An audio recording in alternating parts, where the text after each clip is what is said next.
அஸ்ஸலாமு அலைக்கும். இன்றைக்கி நம்ம ஒரு அப்ளிகேஷனை பற்றி பார்க்க போகிறோம். அது என்ன அப்ளிகேஷன் அந்த இருக்குது பார்த்தீங்களா, ஆண்ட்ராய்டு அசிஸ்டண்ட். இந்த அப்ளிகேஷனை பற்றி தான். இந்த அப்ளிகேஷனை உங்கள் மொபைலில் டவுன்லோட் பண்ண ப்ளே ஸ்டோரில் ஆண்ட்ராய்டு அசிஸ்டண்ட் டைப் பண்ணுங்கள்.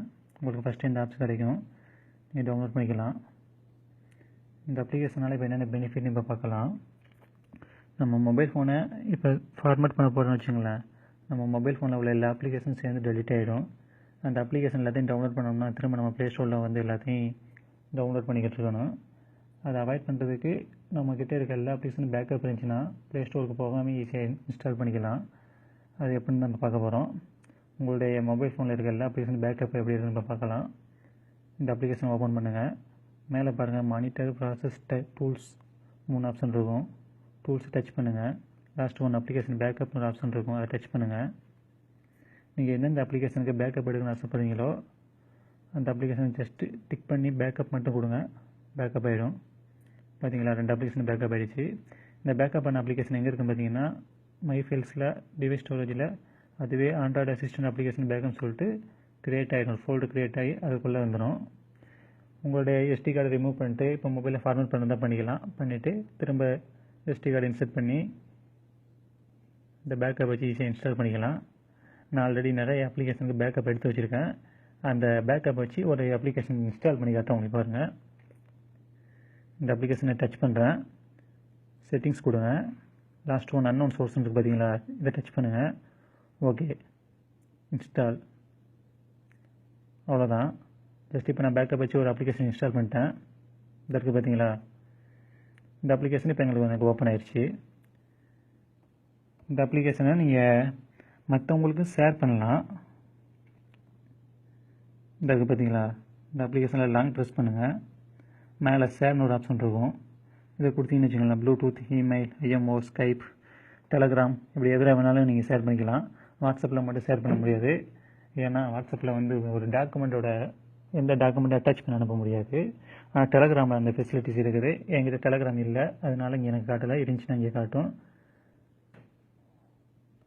ஓகே, இந்த மாதிரி நீங்கள் எல்லா அப்ளிகேஷனையும் கண்டிப்பாக பேக்கப் எடுத்து வச்சுக்கோங்க, உங்களுக்கு ரொம்ப யூஸ்ஃபுல்லாக இருக்கும். இப்போ இன்னொரு இந்த அப்ளிகேஷனில் இன்னொரு ஆப்ஷன் ஒன்று இருக்குது. அது என்னென்னு பார்த்தீங்கன்னா, நம்மளுடைய மொபைல் ஃபோன் வாங்கும் போது நல்ல ஸ்பீடாக இருக்கும். ஆனால் கொஞ்ச நாள் போக போக போக ப்ராசஸிங் ஸ்லோவாகிடும். அது என்ன ரீசன் பார்த்தீங்கன்னா, நம்மளுடைய அப்ளிகேஷன் இருக்குது பார்த்தீங்களா, அந்த அப்ளிகேஷன் எல்லாமே வந்து மொபைல் ஸ்டோரேஜில் தான் சேவ் ஆகும்.